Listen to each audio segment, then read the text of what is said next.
I'm very excited to be for us to be joined today by Hayley Trowbridge, who is going to share her experience and her work with participatory approaches to democracy and inclusion. The title of her talk is Lived Experience Storytelling as a Tool for Enhancing Local Democracy. She is currently a research fellow at Cardiff University, but also CEO of People's Voice Media. She has worked across the UK and Europe and worked actively to dismantle hierarchies and find more equitable ways of working in the domains of research, policy, and services. In her research, she specializes in participatory and creative research methods with an emphasis on lived experience and co-production practices. And we're going to hear more about this method of community reporting today. So welcome, Hayley. Thank you so much for giving our last, but certainly not least important webinar in the series. And yeah, I'll give the word to you. And I would invite our participants, if that's okay with you, to just like hide our video, so then the focus is on Hayley. Thank you, Sophia. I'll just start by sharing my screen. And hopefully everyone can hear me okay and see the screen now. Is that okay for everyone? Fabulous. Okay, so yes, today I'm going to be sharing with you a little bit about my experience of working with lived experience and stories, participatory methods in a bid to enhance local democracy. So just to give a bit of context to the talk and to give you a bit of a roadmap for the next 30 minutes of what I'm going to be exploring is my work revolves around using stories to catalyse social change. So to bring about social justice, to address the inequalities that we're seeing.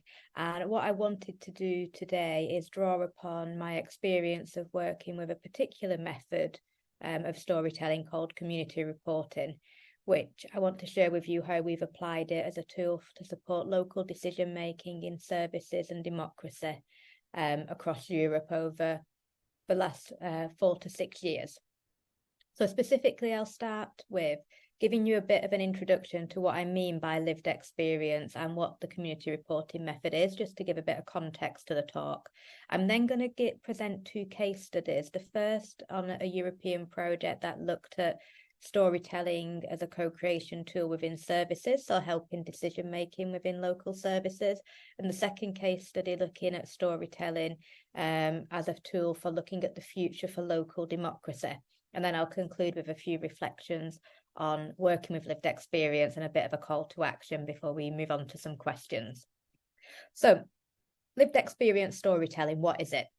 There's lots of different types of knowledge in the world, our own theoretical and conceptual knowledge that we have as academics, there's practical know-how, and there's also experiential understanding, and that's the type of knowledge that we get through basically living life and experiencing things.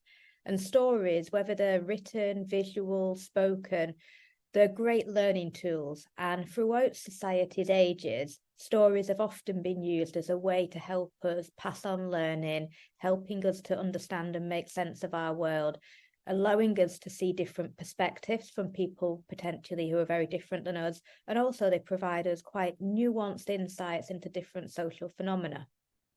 So I believe that lived experience is a key tool for inspiring and creating change in local services and democracy for the following reasons. It helps us to learn and demonstrate impact, so we understand what's happening better and how then changes and impacts are being created. Storytelling and lived experience enable us to promote advocacy and voice, particularly from those people we often don't hear of in those spaces. In listening to those voices, it challenges our perspectives. It gives us a window into a different world, into a different perception, and that can help aid decision-making for the better. It also enables both atonement and celebration. What I mean by that is that as within either systems or services, we can look at some of the problems and the challenges that are being created by the way that we currently do things and address them. but we can also celebrate the things that are working. So storytelling is a great tool for both addressing problems, but also celebrating what's working and bringing people together. And finally, stories are a great way to look for the future. If democracy is about anything, it's hopefully about creating a better future for those of us around us. So that's a little bit about lived experience storytelling. What I would like to do is to give you a very rapid insight into what community reporting is as a specific method. So since 2007, I've been working with community reporting and developing it as a digital storytelling approach that aids citizen participation in research, policy making, service development, and decision-making processes. This might mean in processes where it's about what should this service look like. It might be how do we address this issue in this local area. It could be how do we inform these politicians here, or how do we lobby for change in this arena. And we've used it in a variety of different ways, but central to it is that it is people sharing their lived experiences of the world and sharing it in their own words and in their own means. So not myself as a researcher or any of the research team telling the story and presenting it back, but actually the people themselves telling their story and presenting it back. And we have an approach, a model that we use for this, which is all about bringing out the agency and voice of residents and citizens within the process. And it's loosely based on the Cynefin framework of which Snowden and Boom created. So the first part of this process is around gathering stories or probing. So it's about asking questions like, what's life like in your area? What's been your experiences of local democracy? And gathering those people's lived experiences of it. Now, when people share their stories in their own authentic words, in their own ways, what tends to happen is that they can be very varied, those stories. They can be quite messy. You know, they're not as structured as other forms of interviews or data gathering processes. So the next phase is to curate the stories or to sense make out of the stories. And what we mean by this is we work with the storytellers and the communities to review their stories using a bit of a discourse analysis and a grounded theory approach to identify the key insights and learning from within their stories. And what's key to that process is, again, it's not us as a research team imposing a framework or a coding system onto a set of stories. It's about co-producing that framework with the people who've told the stories themselves, because they're identifying the key points within them, not us.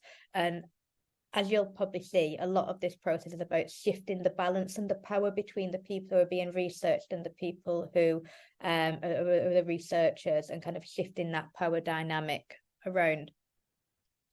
And then finally, once we've got our findings from our stories, once we've done the curation, we seek to mobilise it and put that knowledge into action, i.e. create some change, affect local democracy, affect local decision-making based on those lived experiences. And it's a cycle, because we don't ever think you could get to an end point with stories. It's a learning process where you can continually and iteratively learn from the residents of the area that you're working in. So hopefully that gives you a bit of background to the talk I'm going to give now. And I'm now going to move on to two case studies on specific European projects where we have utilised this method to enhance local decision-making and democracy. So I can give you some examples of how it's been practically applied across Europe. So first off, I'm going to talk about the COSY project, which lived experience storytelling and community reporting was used to co-create services. These services range from probation services to disability services and everything in between. And this project ran over 4 years across Europe. So the purpose of the project was to look at how collaborative partnerships between service providers, whether that was public sector agencies, third sector organisations or private companies, and people who access services, i.e. citizens, how that collaborative relationship could work to create better services. So we worked specifically with 9 public services, as part of this across the countries you can see, so here in the UK, but also in Italy, Sweden, Spain, Hungary, Estonia, Finland, Poland, and the Netherlands. And there were some of those countries when we started to work with them who were very skeptical of storytelling, or that residents would be open to sharing their lived experience in the way we were suggesting. However, by the end of the work, even those countries that maybe resisted or felt that it wouldn't work in their areas, such as Hungary, Estonia, and Finland, had actually really come on board, and it had worked. So what we did is we worked with a range of pilot services in these countries to use community reporting as a way to get citizens and public service workers to contribute their lived experience to the co-creation of public services. And some of the key benefits that we identified through this work was the stories provided the services and the systems and the decision makers in those arenas with rich qualitative insights that led them to new understandings. And they felt that this understanding was deeper or richer than what quantitative data alone was providing them. So the rich qualitative insights was adding a much more depth to the existing quantitative information that they had. We also found that this method of engagement was particularly useful for engaging with excluded or unheard voices, helping to address those power imbalances. So storytelling was a format that anyone could engage with, regardless of kind of background or existing expertise. Everyone has a story to tell, everyone has lived experience, and that lowered the threshold for people to be involved. We also found that this approach, because of the curation and the sense making and working a bit more systematically with stories in a more rigorous way, it enabled organisations to curate that experiential knowledge into tangible findings that they could see as data rather than just anecdotal evidence. And finally, the process enabled divergent voices and different perspectives to be brought in. It promoted empathy and understanding between people who were making decisions about services, people who were delivering services, and people who were experiencing services, so that they could empathise with one another's position and experience. So those were some of the key benefits of the work. How we applied it is we firstly used it as a tool for insight. So as a participatory kind of action research field, so where it enabled citizens to set the agenda rather than the service. So we found out what they thought, not what the service thought they thought. We also used it as a tool for dialogue. So we created spaces where the stories were used as stimuli to engage different stakeholders, whether that be policymakers, frontline workers, service managers, residents, beneficiaries of services, friends and families of beneficiaries of services, to talk about the lived experiences that we've gathered and to co-create solutions for the future. And finally, it was used in an evaluation and learning tool, so the ability to allow people to reflect on a process. It enabled people to kind of deeply explore their own learnings by reflecting on where they started in a process and where they got to. And the diagram on the other side of the screen kind of breaks some of these things out. So it enables things like knowledge exchange, out-of-the-box thinking, stakeholder engagement. It allows people to understand the needs of the recipients a lot better. And this is the kind of multifaceted way we were delivering this type of work within services. So to give you a very hands-on example of how that worked, I'll just focus on the work that we did in Utrecht. So Utrecht service was around employment and addressing unemployment.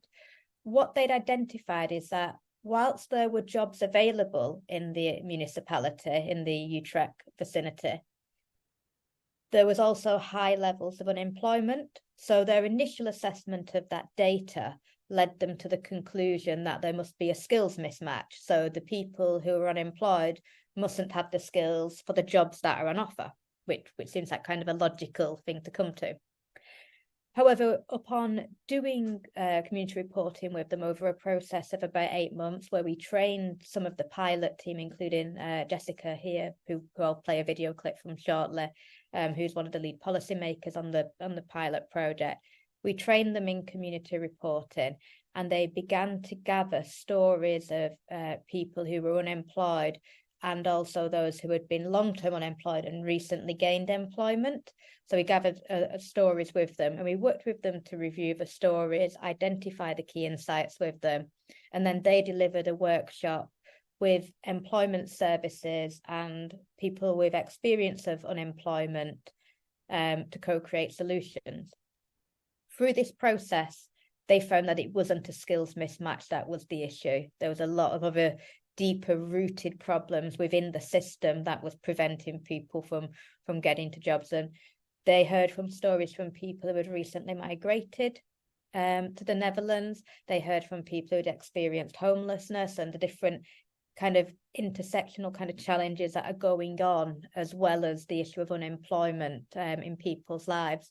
And what it got them to do was to fundamentally rethink the pilot and to rethink the service that they were going to offer. And I'll just hand over to Jessica for a minute or so to explain from her perspective as a policymaker the value of the lived experience and what it brought to the team. We used community reporting as our starting point, as really the base of what we're doing. And we started our pilot.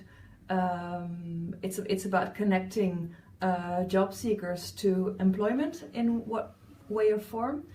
And we expected results like having to redesign the job application process and things like that. And those are findings, but something much more profound has shown as well, that you really have to make sure that basic needs of people are addressed as well. So a big part of our pilot is addressing those basic needs and needs for information to in order to be self-sufficient, and then people have enough mind space to start working. So the impact of community reporting is actually changing the agenda of what we thought we were going to do. So that's profound. So as you heard Jessica talk about there, it actually took the pilot a step back from where they thought they should start and actually look at the basic needs of people. From what they gathered from the stories was that if someone doesn't have an address or a bank account, how are they ever going to get an employment? If someone doesn't understand the taxation system, how are they ever going to navigate it? So those types of things before a job application form was where they started to focus the effort for people who were long-term unemployed and at the most distance from the labour market. So what did we learn overall then? So from the stories that we gathered about citizens' experiences of service in Europe, what became apparent to us across all those services, whether it was employment, disability, probation, criminal justice, all of those spaces, is that there was a need to rehumanize the way that services are delivered. It was clear that there was a fundamental disconnect from the service and the people, that there was this chasm that was not being bridged. And some of those issues were around bureaucracy, so administrative processes that were stopping the services from working for the benefit of the people. There was a level of depersonalization. I guess those overly bureaucratic systems were leading people to not view the people in the system, but just as so everyone was like a cog or a piece in a machine, as opposed to a human being in a life. And that left very little opportunity for people working in services to connect well with the people they were meant to be supporting. And it just went round and round like that, and the problems got worse. And then that lack of personalization left that kind of people were being othered, or it was heightening power imbalances, and it was blocking services and systems from actually seeing the people they were supporting. So some of the quotes on the screen at the minute, these are from people's stories that we gathered. So you can see that people felt that they got stuck in the bureaucracy and they were going round and round. There was no connection. One worker's commenting on how there's far too much computer work and that they can't remember the faces and names of the people they are supporting. And then I think the last one, that nobody has a voice, only those in power at the employment services. So the absolute othering or the humanization of people at the other end. And this is what we learned through the storytelling, and hopefully the services and the pilots then can take them in these ideas forward. So what I'm going to do now is just go on to my second case study, which is looking at lived experience and the future of democracy from ISEED's kind of like sister project, or connected in the cluster of EU arenas. And this is a work package we've wrapped up just recently this year.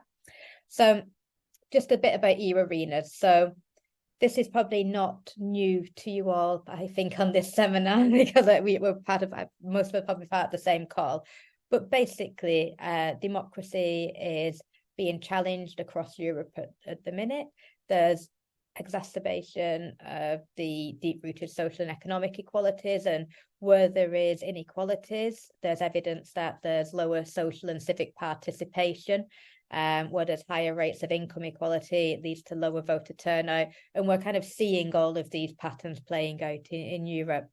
So as part of EU arenas, what we've wanted to do is reimagine what democratic participation can look like, and how it can and must include the people with the least power, visibility and influence in society. So what we've been doing in the Foresight work package in EU arenas is looking at how we can make specialist foresight practices much more participatory and accessible to lay people, citizens and practitioners and services and people working within local government, so that it doesn't need to be a specialist process. It can actually be thinking about the future, can be open to everyone. And so what I wanted to do is to share with you our experiences of how we've worked with 3 municipalities in Europe to pilot ways in which citizen engagement in local democracy can be enhanced with storytelling and future thinking. So, futures then, foresight, future studies. This isn't about getting a crystal ball out and trying to somehow conjure up a vision of the future. It's not prophecy per se, but it's much more of a systematic and action-driven way in which we can start now to think about how we can get to the futures that we would want to. And it's not necessarily always about having a single correct version of the future, but it might be also about having that dialogue about different competing visions about the future. And therefore, given this kind of nature of foresight, we felt in our work that it was very, strongly related to enabling people's participation back into democracy, in that kind of plurality of those visions and those ideas. And where our work in foresight particularly landed was in a kind of subterrane of the field, let's say, or a kind of section of future studies called participatory futures. Participatory futures is basically an umbrella term for a range of approaches that enables different types of stakeholders, particularly citizens or lay people, i.e. non-specialists, to engage in conversations about the future. It brings together strands of participatory action, research and future studies, and kind of fuses them together in a way that is about creating social action from it. So it's in this arena where our work situates itself, and we positioned it within a kind of growing body of work or focus of work who are pushing back against the monopolization of futures by those with existing power, influence and specialist skills. And we wanted to put futures into the hands of the ordinary citizen, and to do that in an equitable and anti-racist way. So what we did with municipalities in Poland, Estonia and Italy is we conducted some participatory futures that brought together local residents to think about the future of local democracy in their area. we developed training, guidelines, resources, and drop-in support sessions to the teams who were involved in it to help them deliver the workshops, because part of this was about capacity building for local municipalities. It was not about us as researchers or specialists in futures to going in and delivering activities, but about instead investing in the local municipalities so that they could use these skills in the future. So what we did is we developed workshops with them where they could use community reporting as a starting point to enable residents to share their current day experiences of democracy. So in the workshops, residents interviewed each other about their experiences of local democracy. They then played back the interviews with one another and identified the key themes and insights from them. That then was used as the basis for a free horizon map, which you can see on the other side of your screen, which is basically a future thinking tool that helps us to think through where we are now, what a transition period is, and what the future that we want and how we create that viable future. So I can send links later to the toolkit that goes in depth with this method because I don't have time on the webinar today. But what happened is from these workshops, the local municipalities were able to use these for visioning activities to inform their piloting around local democracy, and it equipped residents with the skills to not only share their experiences, but to basically plot out how they could get to the future that they wanted in their area. And it created that conversation between local municipalities and policymakers and residents about how that might actually be achieved. So some of the things that we learned through doing this from the municipalities, because like I said, I didn't deliver a single thing on this one, just supported it. The recruitment of participation was an initial, participants was an initial barrier. So basically, local citizens are not used to being involved in decision-making in this way. It's not mainstream. Most common experience is voting, and therefore people aren't used to doing anything different. So that was an initial barrier, but then once people were recruited, people enjoyed the experience, but it's getting over that initial barrier was difficult. What the workshops did demonstrate is that this, you can see a photograph from, I think, the Italian one there on my screen, is that adopting this kind of collective intelligence and knowledge co-production process where residents are able to input their knowledge into shared goals and commitments with the local authority. It has the ability to build trust. People's feedback at the end of these sessions was that they hadn't had an opportunity to have their voice heard before. But they're here, they felt heard, they felt they were able to share in a way that made sense to them, not in a format that made sense to the institutions. And that trust building and that rebuilding of trust can occur. And finally, the big thing is that capacity building at individual and systems levels is needed. So through this work, what we through the municipalities and the workers we were working with, this was all new to them.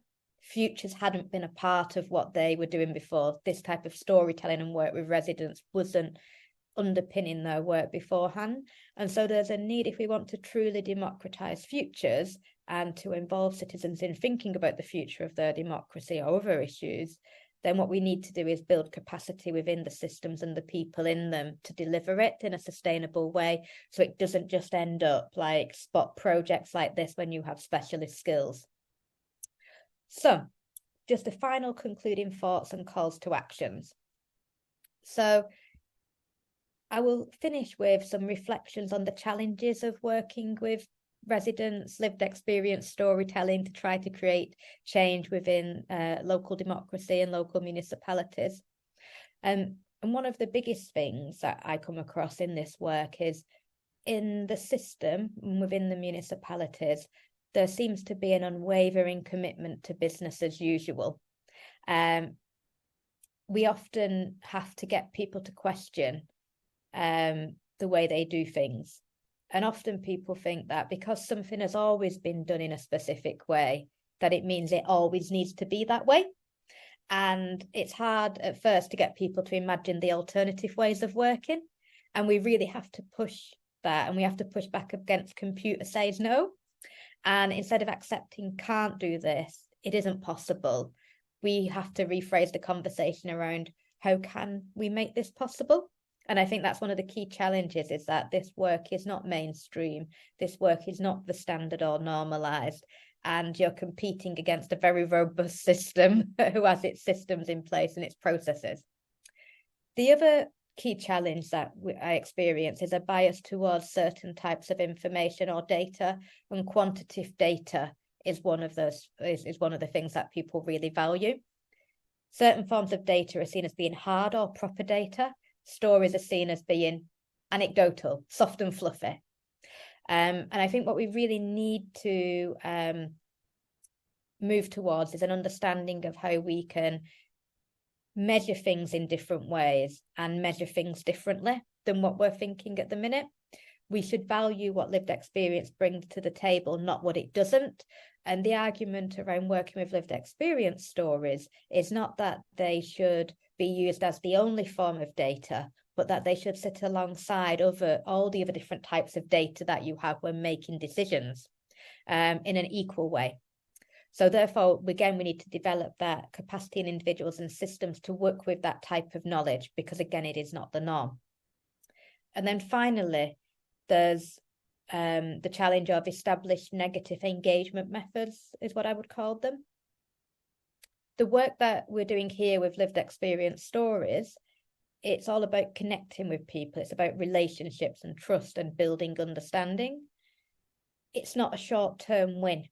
And often local municipalities and systems, they want short-term kind of consultations, you know, like, oh, we want a survey and we want this, and we want that. And it's not sustained involvement. And people also see that when they do give the input into things, sometimes change doesn't happen, or it doesn't happen quick enough, or they're not told about it.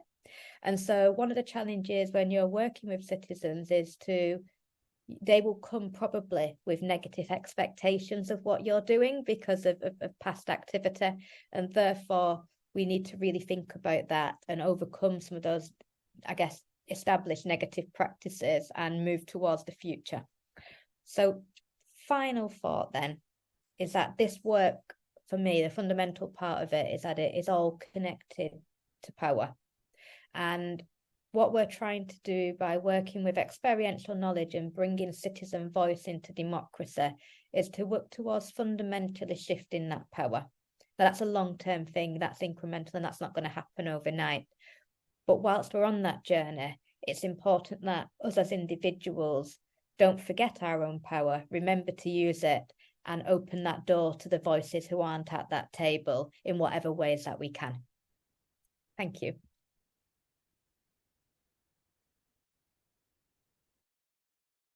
Thank you, Hayley, for this wonderful talk, very informative, and the call to action. So I would invite everyone to turn on our cameras now and proceed to the second part of discussion. So I'm not sure if there are already questions from you. Certainly for me, this was very stimulating. But maybe I'll wait a little bit and give the word to others.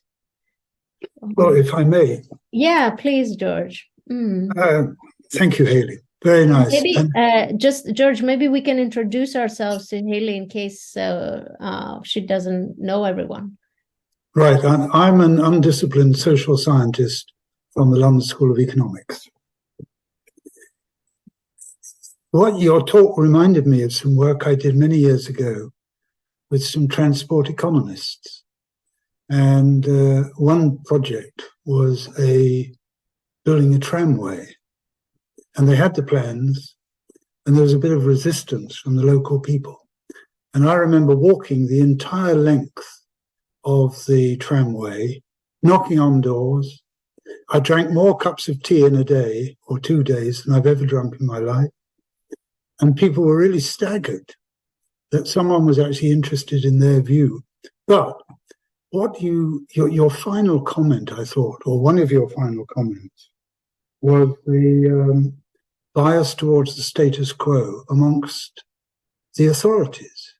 So I did all this work, wrote my report, and then some local councillor said his mailbox had informed him that this wasn't such a good idea. And then I said, well, how big's your mailbox? Turned out 4 or 5 people had written to him.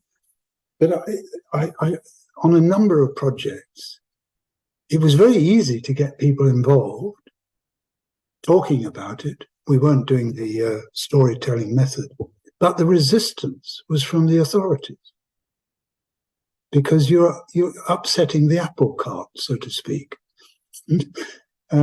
So fascinating talk, very interesting. But it did strike me as you were starting off that those of us who do focus groups and those of us who also do political canvassing at general elections, we're doing the same sort of thing without a fancy name for it.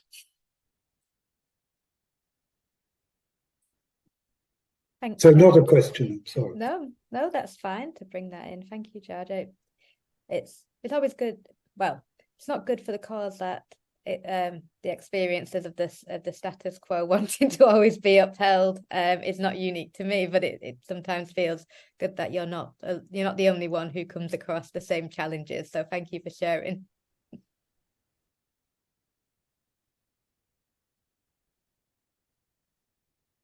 Yeah, I think I'm muted, but sorry, but I can go next. Since I don't see hands raised. Yeah, I really enjoyed your talk and the methodology that you propose of community reporting. And I wasn't sure if you were one of the people sort of inventing the method or initiating it, or so I'd love to hear more about that. And sort of, kind of that process of, getting this fit within your own discipline. And but I was interested in, other uses of this data. So because you said, you did mention that you were interested in also art-based approaches or creative research methods. And I was wondering, like you showed us a video, for example, and I was wondering in what kinds of forms are these stories, can these stories live and become alive or become, communicated? So I thought it was very inspiring as a method because it has this potential to go across disciplines, basically, which is something I'm personally very interested in. But so those are some comments about the method for me. Yeah, so the method was developed by the organisation People's Voice Media, which I currently lead, and the team involved in that. So it was Gary Coppett, who was there prior to myself, who launched community reporting, and myself, people such as Anna Sellen, Lauren Wallace-Thompson, Sarah Henderson, Isaac Samuels, Kat Duncan-Rees. There's a whole list of people, and if I've not named anyone directly, I'm very, very sorry, that have kind of contributed to its development since 2007. Basically, we have refined it through practice, and some of that work has actually been done in the field. So one of our conventional techniques for storytelling, dialogue interviewing, was actually developed in the field in Finland, when the participants of the storytelling activity started to do something very different than what we'd asked them, but it worked very well, and it gave them enough, it was basically them having that agency over the process that they were using.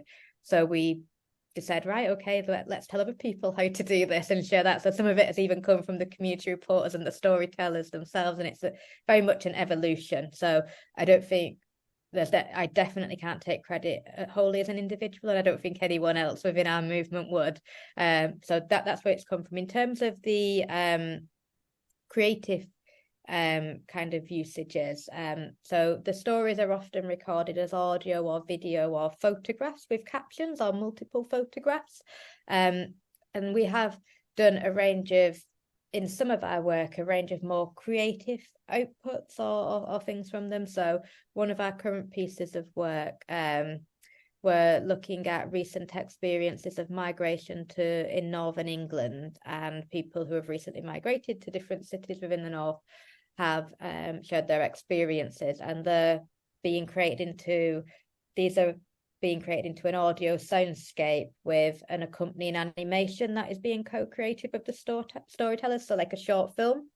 In other instances, we worked with the Room in Manchester that supports sex workers within the city to access better health and economic opportunities.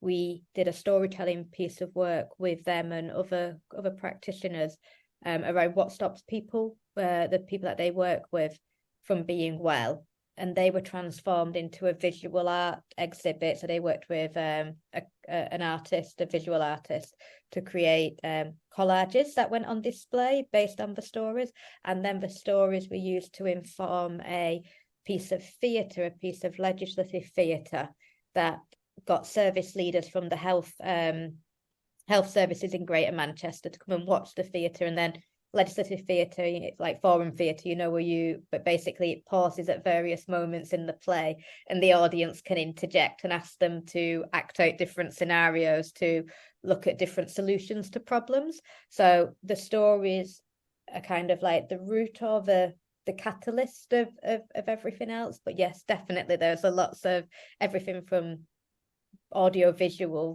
and kind of performative work has been done from the stories that we gather. Thank you. Any more questions from our team? Yes. If I can try to make connections between your work and ISEED work. Well, first of all, thank you very much for sharing this methodology with us, which is of great interest for us, because I believe it was kind of partly used, although not with that kind of degree of awareness and sophistication.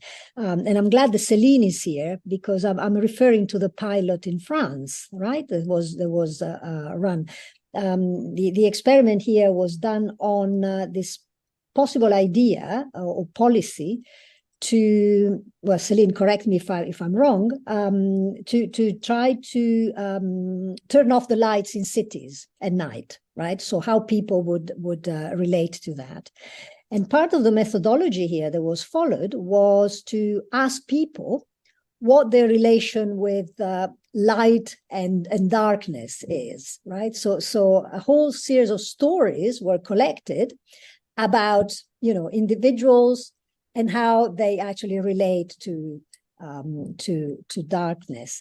And I was just wondering, I suppose the question is also for Céline as well, whether, what did you actually do with these stories? I mean, how central these stories were to kind of relate to the possibility of issuing a policy about darkness in cities. I mean, you, Hayley, talked about, building stories, sharing story, co-creating stories that talk to power. And I suppose I go back to what George said earlier, right? How much do they actually talk to power? And what was the reception of these stories, from the point of view of politicians? Another, a part of the problem, I think the French pilot had, was that the actual topic that was under a discussion, and therefore, and people were asked to, write their stories about, was a topic that was kind of sort of, I mean, the idea was that it was interesting for people, but it was politicians who decided that was, the interesting thing. So it was not something coming from the people themselves. So I suppose another kind of question that might be interesting is to ask whether, the topics of interest, whether the topic of interest themselves should be co-created and co-established, between the political part and the kind of citizen part. Sorry, it's a very confused series of issues that I put on the floor, but I'm sure you can pick some interesting bits to discuss. Yeah. Celine, do you want to talk about the French piece of work, and I can maybe pick up on the co-creation of topic part later?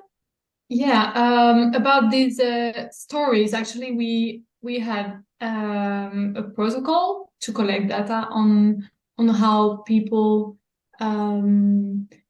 experience darkness in their municipalities. So they had to go out during the night and stay during, for example, 3 to 5 minutes doing nothing and listening and trying to observe, I don't know, biodiversity or so on, and share it on the platform. And also about these stories,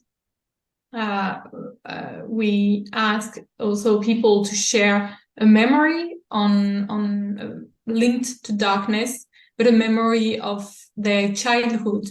So the researchers working with us wanted to see if potentially there were a link between bad memories shared in this platform of fear to darkness when they were young, and also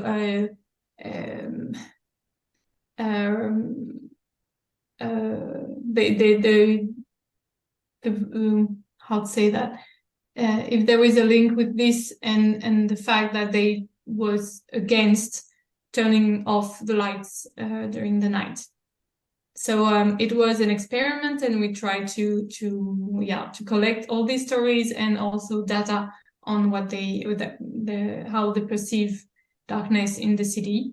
But we had not enough participations to really analyze this. But people were very interested in sharing these memories, and they all did it, even if it was not compulsory. And the collectivity, I know that the municipalities talked about these memories and try to use it to share stories with participants to workshops and so on they were doing in the field. Yeah, I hope it's clear. Yeah, thank you for sharing that. That sounds really interesting piece of work. And shame that you said there wasn't enough people to do something bigger with it, but that you did have some participation in it. That sounds great. And just to pick up on your other question about the kind of co-creation, I think, of the starting point. So we broadly start just with a topic, not with a question or what the story has to be on. So, health and well-being, life in a neighborhood, or, something quite broad. And all of our storytelling techniques are not about going in and asking certain questions to find out things. They're about just creating a space and with a few boundaries in it about what people can share broadly based on on that field. And from that, what we find is that the institutions and the services that we are working with often find out things they didn't know they needed to hear, rather than what they thought they needed to hear. So our approach tries to create as wide a space as possible to enable, I guess, the hidden or the unknown to emerge from the storytelling process. And I would probably advocate for being as less prescriptive as possible within a process, because that it might get that obviously provides you with a bit more problems around making sure you're finding out or engaging on the right topic, for your study. But at the other hand, it gives you the opportunity to learn from people as to what that right topic is, what you should be engaging on. So our approach kind of builds everything up from a kind of bottom-up way. So sorry, just to be clear, the choice of the topics comes from you. I mean, it's not people suggesting them. It's not the political part suggesting them. You are in between somehow, and you talk to both parties. Is that? So it depends on the remit of it. So obviously, ISEED is looking at democracy. So the focus of conversation was democracy, but what got brought up within that space was entirely up to the residents. In other projects, the topic might be health and well-being and what they want to talk about in that space, whether it's, doctor's appointments or specific services, or whether it's about well-being activities that they do, or family and friends, or what they want to share stories about within that space is entirely up to the storytellers. So in most instances, our role within that process is almost providing a bit of protection around the storytelling from the wants of the decision makers or the organizations and what they specifically want to know, and actually what the people want to share. So we kind of hold off those expectations and then weave them together once people have had the opportunity to share what they wanted to share. So do you constitute the groups in advance of choosing the topics, or you choose the topic and then, whoever is interested joins in? Both. Depends on what process. So ISEED's topic was created, people got involved. In other projects, in other pieces of work, communities have come to us and said that this is an issue we want to share, we want to talk about overcoming addiction and reducing stigma. So we've got our topic, come and help us do this. So it depends on where the starting point is in the process. Because I think part of the problem, and again, Céline, correct me if I'm wrong, part of the problem with the French experiment was that the topic was chosen by the politicians somehow, or, the politicians thought that this was a topic that people might actually be interested in. And they were proven wrong, in fact. I mean, people had a mild interest in this topic, and that explains partly the low attendance and the low participation in this pilot. And that's why, part of the reflection that we had to make, part of the kind of thinking afterwards was, how to choose a topic and what makes a topic really of public interest, to actually get people engaged. Is that so? I see. I don't want to interrupt you, Leonora, but George had his hand up for a long time. Sorry. Sorry. Now doesn't. So I want to make sure that we also engage with that, because I think that's, maybe you have a connected point, George. Well, I think it's slightly connected, if I may. So last week we had a seminar, and a very interesting academic from California. He was talking about science, liberal democracies, etc. So he characterized liberal democracies in Europe as more or less conflictual, the right and the left. And I just wondered how that, if that is the case, a fundamental split in visions of society between the right and the left wing, how does that play out in your exercises? I mean, do the people who come and they're sitting around the picture you showed us of Italy, and if someone was a Giorgia Meloni supporter and somebody's on the left wing, do they suddenly say, oh well, we'll forget about our political allegiance and we'll just discuss this issue as rational, detached individuals? So my question, how do you deal with political polarization? In the stories gathered for EU arenas, I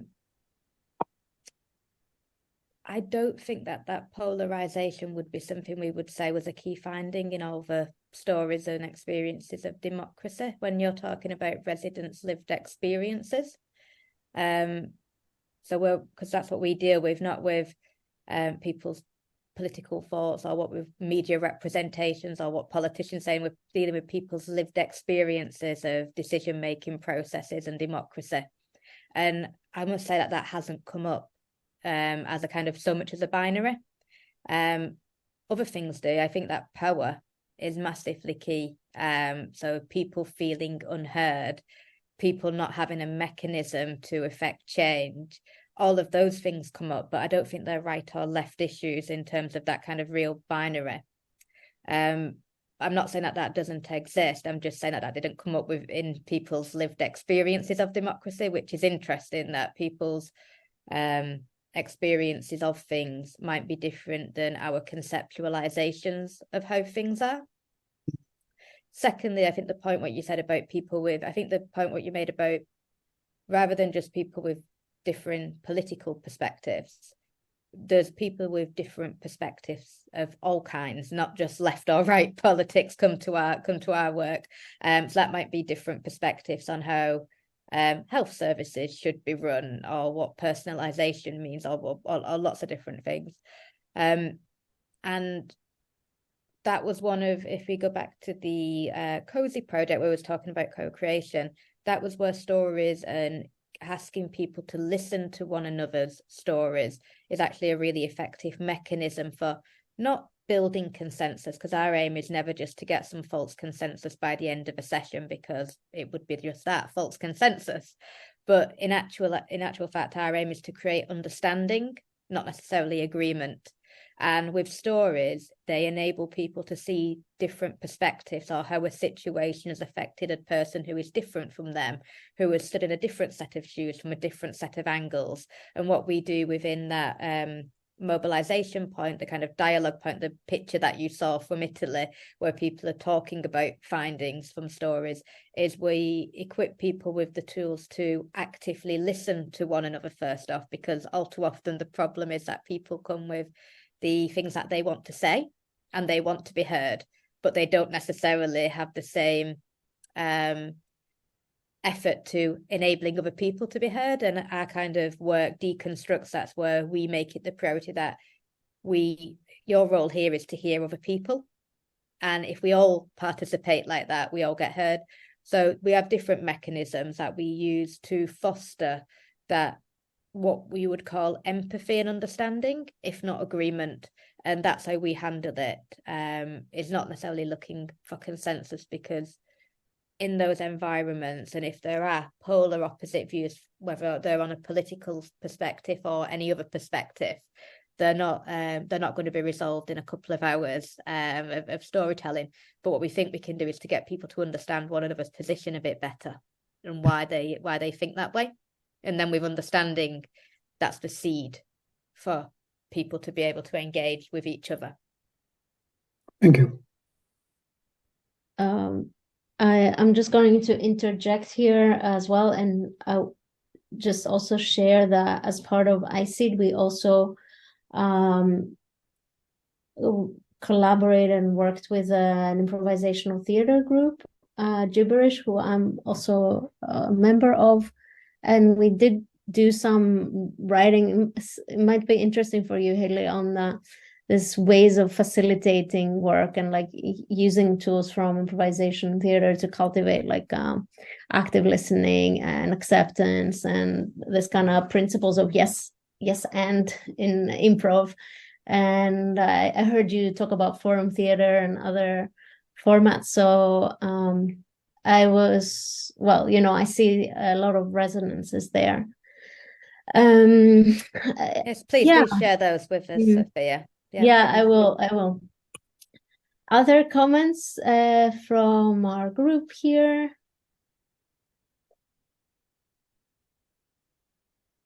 No. Everything is addressed.